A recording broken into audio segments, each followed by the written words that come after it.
நீங்கள் பார்த்துக் கொண்டிருப்பது நியூஸ் 21 செய்திகள். தமிழ்நாடு செய்திகளை உடனுக்குடன் தெரிந்து கொள்ள நியூஸ் 21 செய்திகளை பாருங்கள். உண்மை, உழைப்பு, உயர்வு. பாலக்கோட்டில் அதிகாலை முதலே கடும் பனிப்பொழிவு, வாகன ஓட்டிகள் மற்றும் பொதுமக்கள் அவதி.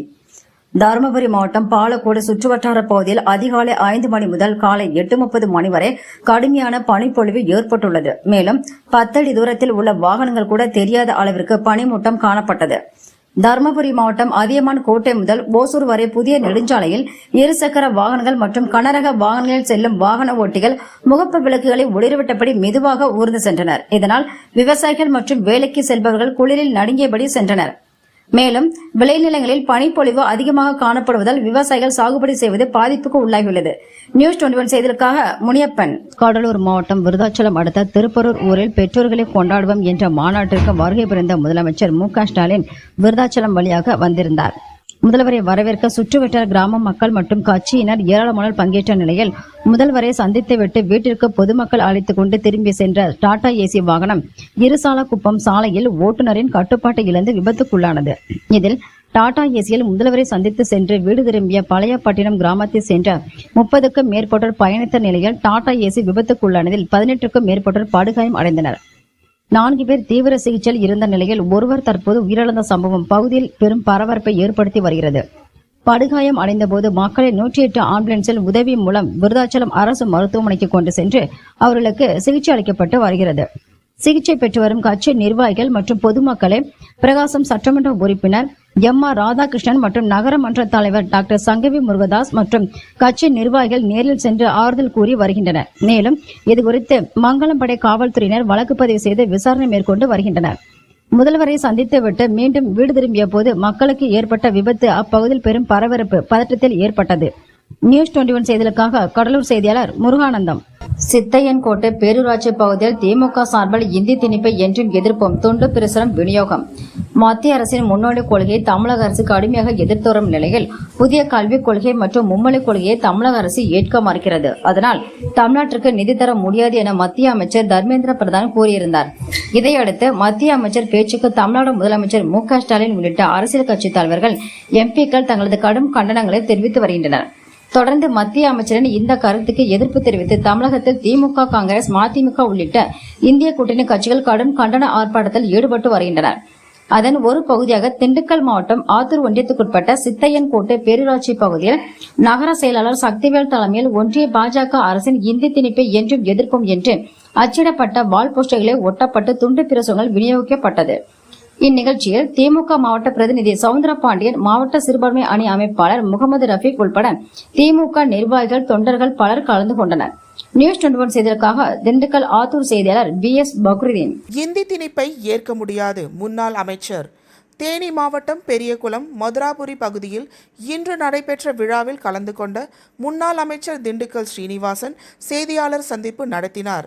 இதில் மத்திய அரசு மும்மொழி கொள்கை கொண்டு வந்தால்தான் நிதி ஒதுக்கீடு செய்ய முடியும் என கூறியது குறித்து கேட்டதற்கு, 3 மொழிகளை படிப்பவர்கள் பற்றி எங்களுக்கு கவலை இல்லை, படிப்பவர்களை ஆதரிக்கிறோம், ஆனால் திணிப்பதை விரும்பவில்லை என அவர் கூறினார். இதில் எல்லா தமிழ்நாட்டில் இருக்கிற அத்தனை கட்சிகளும் அத்தனை மக்கள் நினைக்கிற நிலைப்பாட்டை தான் 2 மொழி கொள்கை தான் எங்கள் கொள்கை. மும்மொழியை பற்றி எங்களுக்கு கவலை இல்லை, 3 மொழிகளை படிப்பவர்களை பற்றி எங்களுக்கு கவலை இல்லை, படிக்கட்டும், நாங்கள் ஆதரிக்கிறோம், ஆனால் திணிப்பதை விரும்பவில்லை. இதை காண்பித்து பார்கெயின் பண்ணி பணம் கொடுக்காமல் இருப்பதை மத்திய அரசு செய்வது தவறு என்று மாண்புமிகு எடப்பாடியார் அவர்கள் தெளிவாக சொல்லிவிட்டார்கள். ஆற்காடு திமுக மாவட்ட பொருளாளர் A.V. சாரதி அவர்களின் பிறந்தநாள் கொண்டாடப்பட்டது. ராணிப்பேட்டை மாவட்டம் ஆற்காடு திமுக அலுவலகத்தில் தமிழ்நாடு நீர்வளத்துறை மற்றும் கனிம வளத்துறை அமைச்சர் துரைமுருகன் பிறந்தநாள் வாழ்த்து தெரிவித்தார். மற்றும் அரக்கோணம் நாடாளுமன்ற உறுப்பினர் ஜெகத் ரட்சகன், அணைக்கட்டு MLA நந்தகுமார் மற்றும் கட்சி நிர்வாகிகள் பலர் கலந்து கொண்டனர்.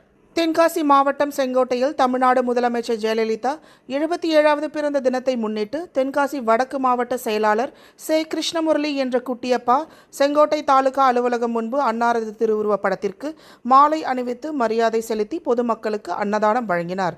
இந்நிகழ்ச்சியில் பொதுமக்கள் மற்றும் அதிமுக நிர்வாகிகள் ஏராளமானோர் கலந்து கொண்டனர். பஞ்சப்பள்ளியில் அதிமுக சார்பில் முன்னாள் முதல்வர் ஜெயலலிதாவின் 77வது பிறந்தநாள் விழா. 1000 நபர்களுக்கு வேட்டி சேலைகள் மற்றும் அன்னதானம் வழங்கிய முன்னாள் அமைச்சர் K.P. அன்பழகன்.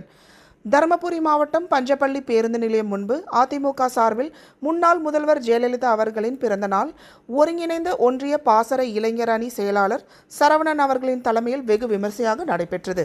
இந்நிகழ்ச்சியில் சிறப்பு விருந்தினராக முன்னாள் அமைச்சரும் பாலக்கோடு சட்டமன்ற உறுப்பினருமான KP அன்பழகன் அவர்கள் கலந்து கொண்டு முன்னாள் முதல்வர் ஜெயலலிதா அவர்களின் திருவுருவப் படம் மற்றும் புரட்சி தலைவர் MGR அவர்களின் திருவுருவப் படத்திற்கு மாலை அணிவித்து மரியாதை செலுத்தினர். இதையடுத்து பட்டாசு வெடித்தும் பொதுமக்களுக்கு இனிப்பு மற்றும் அன்னதானம் வழங்கியும் கொண்டாடினார். அதனைத் தொடர்ந்து ஏழை எளியோர் 1000 நபர்களுக்கு வேட்டி சேலைகள் முன்னாள் மாவட்ட கவுன்சிலர் கவிதா சரவணன் அவர்கள் ஏற்பாட்டில் KP அன்பழகன் அவர்கள் பொதுமக்களுக்கு வழங்கினார். அதனைத் தொடர்ந்து பஞ்சப்பள்ளி பேருந்து நிலையத்தில் அமைந்துள்ள புதிய அஇஅதிமுக அலுவலகத்தை KP அன்பழகன் அவர்கள் திறந்து வைத்தார். இந்நிகழ்ச்சியில் மாரிய கவுண்டர், கிருஷ்ணன், முனுசாமி, திம்மராயன், சுந்தரேசன், ஐடியாமணி, சேகர், ராமச்சந்திரன் மற்றும் கட்சி நிர்வாகிகள், தொண்டர்கள் மற்றும் பொதுமக்கள் என திரளாக கலந்து கொண்டனர். கட்சி முன்னோடிகள், ஒன்றிய நகர கழக நிர்வாகிகள், பொதுமக்கள் என திரளாக கலந்து கொண்டனர். சித்தையன் கோட்டையில் மறைந்த முன்னாள் முதல்வர் ஜெயலலிதா பிறந்த நாளை முன்னிட்டு அதிமுக கொடியேற்றி வைத்து இனிப்புகள் வழங்கி கொண்டாடப்பட்டது. நிகழ்ச்சிக்கு நகர செயலாளர் முகமது அலி முன்னிலை வகித்தார்.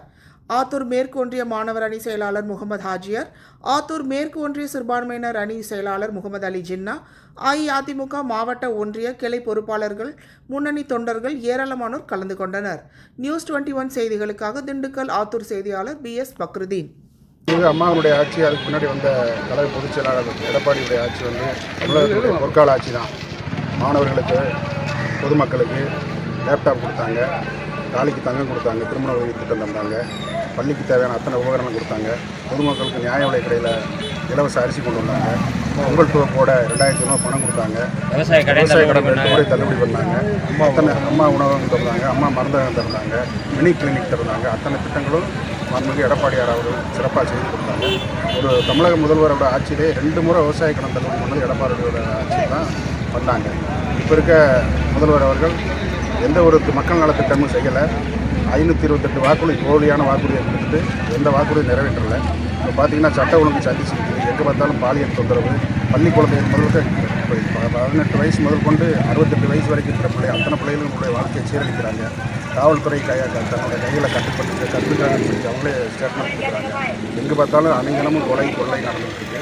இந்த ஆட்சி எப்போ வீட்டுக்கு போகணும்னு சொல்லி பொதுமக்கள் கூட கேட்டுக்கிட்டு இருக்காங்க. இந்த ஆட்சி விரைவிலே மாற்றப்பட்டு கழக பொதுச் செயலர் எடப்பாடியுடைய ஆட்சி மீண்டும் தமிழகத்தில் வரும். தமிழக மக்கள் மீண்டும் ஒரு மாதிரியான தமிழகமாக காண்பாங்க. 2026 தேர்தலில் அஇஅதிமுக ஆட்சி அமையுங்கிற மகத்தான வெற்றி பெறுவோம் நம்பிக்கையில் நீங்கள் என்ன நம்பிக்கையில் இருக்கீங்க? கழகத்தினுடைய அத்துணை தொண்டர்கள் ஒருங்கிணைந்து சிறப்பாக பணியாற்றி வருகின்ற 2026 சட்டமன்ற பொதுத் தேர்தலில் மீண்டும் புரட்சித் தமிழர் எடப்பாடியாருடைய தலைமையில் தமிழகத்தினுடைய பொற்கால ஆட்சி மீண்டும் அமையும். இதுக்கு திமுக அரசுடைய மக்கள் விரோத போக்கை காரணம். மக்கள் கடுமையான அதிருப்தியாக இருக்காங்க. வாக்குப்பெட்டி வச்சா கூட நாளைக்கு வாக்களிக்க தயார் நிலையில் இருக்காங்க. அதுதான் உங்களுடைய நம்பிக்கை. நீங்கள் வெற்றி பெறுவதற்கான நம்பிக்கை அதான் அப்படின்னு எதிர்பார்க்குறீங்க? 100% வெற்றி பெறுவதும் 100% ஆட்சி அமைக்கும் தமிழகத்தில். இப்போ தற்போது கட்சிக்குள்ள பல்வேறு அணிகளாக செயல்பட்டு இருக்காங்க. இப்போ இதெல்லாம் வர 2026 சட்டமன்ற தேர்தலுக்குள்ளே ஒருங்கிணைக்கப்படுமா அப்படிங்கிறத நீங்கள் எதிர்பார்க்குறீங்களா? தலைமை என்ன முடிவு எடுக்கும் எதிர்பார்க்குறீங்க? அது கட்சியினுடைய தலைமை அனைத்து இந்திய அண்ணா திராவிட முன்னேற்ற கழகமும் ரெட்டலையும் ஒருங்கிணைந்து பொதுச் செயலாளர் தலைமையில் தான் இருக்குது. ஒரு சில பேர் கட்சிக்கு துரோகம் பண்ணவங்களை கட்சியை விட்டு நீக்கியிருக்காங்க. இது அம்மா காலத்திலையும் நடந்திருக்கு, தலைவர் காலத்திலையும் நடந்திருக்கு. இது கட்சியை விட்டு போனவங்களை கட்சியில் சேர்க்காத தலைமையோட முடிவு. ஆனால் தொண்டர்கள் நினைக்கிறாங்க எடப்பாடியை தலைமையை ஏற்றுக்கிட்டாங்க. நிச்சயம் 100% மக்களும் நினைக்கிறாங்க எடப்பாடி தான் சிறந்த முதல்வர். தமிழகத்தில் இதுவரை ஆண்ட முதல்வர்களிலே புரட்சித் தலைவி அம்மாவுக்கு பிற்பாடு எடப்பாடி ஒரு சிறந்த ஆட்சியை கொடுத்துருக்காரு, மக்கள் விரும்பும் ஆட்சியை கொடுத்துருக்காரு. அதனால் மக்கள் மீண்டும் எடப்பாடியை முதல்வர் ஆக்குவாங்க.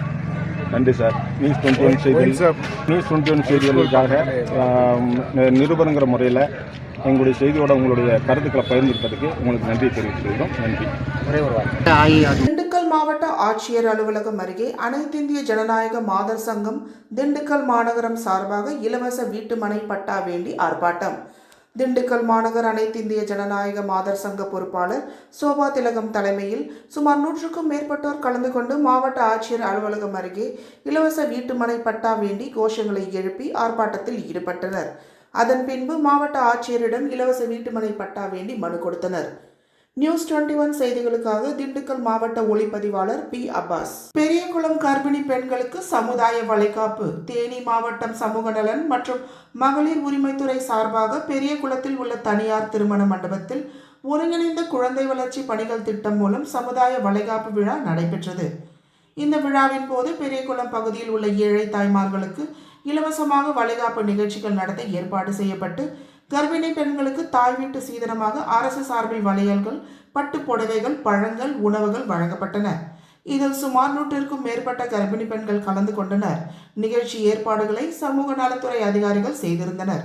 நியூஸ் 21 செய்திகளுக்காக தேனி மாவட்டத்திலிருந்து விஜயகுமார்.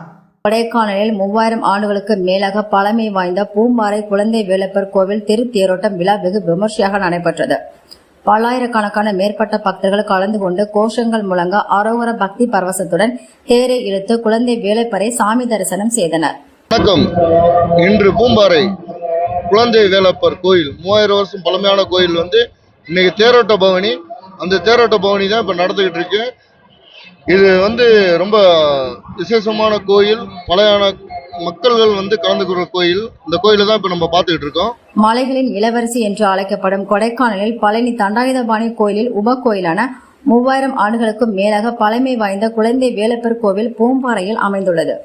இந்த கோவில் கடந்த மாதம் 14ஆம் தேதி கொடியேற்றத்துடன் விழா துவங்கியது. தினமும் சேவல், மயில், காளை, சிங்கம் உள்ளிட்ட வாகனத்தில் குழந்தை வேலப்பர் இரவு நேரத்தில் உலா வந்து காட்சியளித்தார். இதனைத் தொடர்ந்து திருவிழாவின் முக்கிய நாளான இன்று கோலாகலமாக திருத்தேரோட்டம் நடைபெற்றது. இதில் குழந்தை வேலப்பர் சுவாமி வள்ளி தெய்வானையுடன் ரத வீதிகளில் பவனி வந்து பக்தர்களுக்கு காட்சியளித்தார். இதில் 50க்கும் மேற்பட்ட மலை கிராமங்களை சேர்ந்த பக்தர்கள் கலந்து கொண்டனர். மலை கிராமங்களில் நடைபெறும் தேரோட்டங்களில் குழந்தை வேலப்பர் கோயிலில் நடைபெறும் இந்த தேரோட்டம் உலக புகழ் பெற்றுள்ளது. தேரின் 2 புறமும் தேரின் முன்பகுதியும் பின்பகுதியும் வடம் பிடித்து இழுக்கும் முறையில் அமைந்திருப்பது தேரோட்டத்தின் சிறப்பு அம்சமாகும். இந்த தேரை வடம் பிடித்து இழுக்கும் போது பக்தர்கள் தேரின் முன்பு அரோகர கோஷங்களுடனும் அங்க பிரஸ்தானம் செய்தும் 1000 கணக்கான தேங்காய்களை தேரின் சக்கரத்தில் உடைத்து பாரம்பரிய முறையில் பழங்கால வாத்தியங்கள் மற்றும் பல்வேறு இசைகள் இசைத்த மலைகளை தூவியும் தேர் பவனி வெகு விமர்சையாக நடைபெற்றது. இந்த தேரோட்டத்தில் பல்லாயிரக்கணக்கான பக்தர்கள் கலந்து கொண்டனர். இந்த தேரோட்டத்தில் சுற்றுலா பயணிகளும் கலந்து கொண்டு குழந்தை வேலப்பரின் தேரோட்டத்தை ரசித்து வழிபட்டனர். இந்தியாவில் உள்ள மலை கிராமங்களில் தேரோட்டம் பூம்பாறையில் நடைபெறுவது குறிப்பிடத்தக்கது. நியூஸ் 21 செய்திகளுக்காக கோல் சுரேஷ். அன்னமங்கலம் சங்கமம் தனியார் கல்லூரியில் சிகரம் நம் உயரம் என்ற தலைப்பில் பள்ளி மாணவர்களுக்கு உயர்கல்விக்கான வழிகாட்டல் ஊக்கவுரை நிகழ்ச்சி நடைபெற்றது. விழுப்புரம் மாவட்டம் செஞ்சி அடுத்து அன்னமங்கலத்தில் செயல்பட்டு வரும் சங்கமம் கலை மற்றும் அறிவியல் கல்லூரி சார்பில் 12ஆம் வகுப்பு மாணவர்கள் தேர்வில் வெற்றி பெற மற்றும் உயர்கல்விக்கு வழிகாட்டும் நிகழ்ச்சியானது சிகரம் நம் உயரம் என்ற தலைப்பில் கல்லூரி தலைவர் கிருஷ்ணன் தலைமையில் நடைபெற்றது. நிகழ்ச்சியில் சிறப்பு விருந்தினர்களாக உளவியல் வாழ்க்கை திறன் மேம்பாட்டு பயிற்சியாளர் கார்த்திக் வேலு மற்றும் சரவணன் உள்ளிட்டவர்கள் கலந்து கொண்டு சிறப்புரை நடைபெற்றது. நிகழ்ச்சியில் துணைத் தலைவர் பரமசிவம், கல்லூரி முதல்வர் ஹரிகுமார் உள்ளிட்ட பேராசிரியர்கள், மாணவர்கள், பெற்றோர்கள் கலந்து கொண்டனர். சேத்தியாத்தோப்பில் அதிமுகவினர் திண்ணை பிரச்சாரம் துவக்கம். அதிமுக சட்டமன்ற உறுப்பினர் அருள்மொழித்தேவன் பங்கேற்பு. கடலூர் மாவட்டம் சேத்தியாத்தோப்பில் அதிமுகவின் சாதனை விளக்க துண்டு பிரச்சுரம் திண்ணை பிரச்சாரம் துவங்கப்பட்டது. மாவட்ட அம்மா பேரவை சார்பில் நடைபெற்ற நிகழ்ச்சியில் கடலூர் மேற்கு மாவட்ட செயலாளரும் புவனகிரி அதிமுக சட்டமன்ற உறுப்பினருமான அருள்மொழித்தேவன் பங்கேற்பு. பொதுமக்கள், வணிகர்கள், பெண்கள் என அனைவரிடமும் அதிமுக ஆட்சி காலத்தில் செயல்படுத்தப்பட்ட சாதனை திட்டங்கள், மக்கள் நலப் பணிகள் செய்துள்ளதை குறித்து விளக்கும் விதமாக துண்டு பிரச்சுரம் விநியோகித்தும், மேலும் தமிழகத்தில் பாலியல் வன்கொடுமை, சட்டம் ஒழுங்கு சீர்கேடு என மக்கள் வேதனை அடைந்து வரும் சம்பவங்களையும் பொதுமக்களிடையே எடுத்துக் கூறிய திண்ணை பிரச்சாரம் நடைபெற்றது. அதில் மாவட்ட அம்மா பேரவை செயலாளரும் உமா மகேஸ்வரன் உள்ளிட்ட அதிமுக நிர்வாகிகள் ஏராளமானோர் பங்கேற்றனர். நியூஸ் 21 செய்திகளுக்காக கடலூர் செய்தியாளர் முருகானந்தம். சேத்தியாத்தோப்பில் பாரதிய ஜனதா கட்சியின் கடலூர் மேற்கு மாவட்ட தலைவர் அறிமுக கூட்டம் நடைபெற்றது. கடலூர் மாவட்டம் சேத்தியாத்தோப்பு தனியார் மண்டபத்தில் பாரதிய ஜனதா கட்சியின் கடலூர் மேற்கு மாவட்ட தலைவர் அறிமுக கூட்டம் கடலூர் மேற்கு மாவட்ட தலைவர் தமிழழகன் தலைமையில் நடைபெற்றது. இதில் சிறப்பு அழைப்பாளராக பாரதிய ஜனதா கட்சியின் மாநில செயலாளர் பெருங்கோட்ட பொறுப்பாளர் வினோத் செல்வம் கலந்து கொண்டு பேசுகையில், தமிழகத்தில் சட்ட ஒழுங்கு சீர்கெட்டு இருப்பதாகவும், தப்பு செய்பவர்கள் ஒவ்வொருத்தர் பின்னணியிலும் ஒரு திமுக காரர்கள் இருக்கிறார்கள், திமுக என்பது தவறு செய்பவர்களுக்கு ஒரு கேடயமாக மாறிவிட்டது எனவும் குற்றம் சாட்டினார். இந்த அறிமுக கூட்டத்தில் 500க்கும் மேற்பட்ட பாரதிய ஜனதா கட்சி நிர்வாகிகள், தொண்டர்கள் கலந்து கொண்டனர். விருதாச்சலம் அருள்மிகு விருத்தகிரீஸ்வரர் திருக்கோயில் மாசிமக திருவிழா இன்று ஆழத்து விநாயகர் சன்னதி முன்பு உள்ள கொடிமரத்தில் கொடியேற்றத்துடன் வெகு விமர்சையாக துவங்கியது. கடலூர் மாவட்டம் விருதாச்சலத்தில் உள்ள பிரசித்தி பெற்ற அருள்மிகு விருத்தாம்பிகை, பாலாம்பிகை உடனிறை அருள்மிகு விருத்தகிரீஸ்வரர் திருக்கோயில் மாசிமக திருவிழா ஆண்டுதோறும் வெகு விமர்சையாக நடைபெற்று வருகிறது. மாசிமகத்தை முன்னிட்டு 12ஆம் நாள் திருவிழா வெகு விமர்சையாக நடைபெறும். இந்த ஆண்டிற்கான மாசிமக திருவிழா கொடியேற்றத்துடன் இன்று தொடங்குகிறது. முன்னதாக அருள்மிகு ஆழத்து விநாயகர் சன்னதி முன்பு உள்ள கொடிமரத்துக்கு பால், சந்தனம் உள்ளிட்ட பொருட்களால் அபிஷேகம் செய்யப்பட்டது. அதனைத் தொடர்ந்து காலை 9 மணியில் இருந்து 10:30 மணிக்குள் சிவாச்சாரியர்கள் வேத மந்திரங்கள் முழங்கி அபிஷேக ஆராதனை நடத்தி கொடிமரத்தில் கொடியேற்றப்பட்டது. இந்நிகழ்ச்சியில் திரளான பக்தர்கள் கலந்து கொண்டு சாமி தரிசனம் செய்தனர்.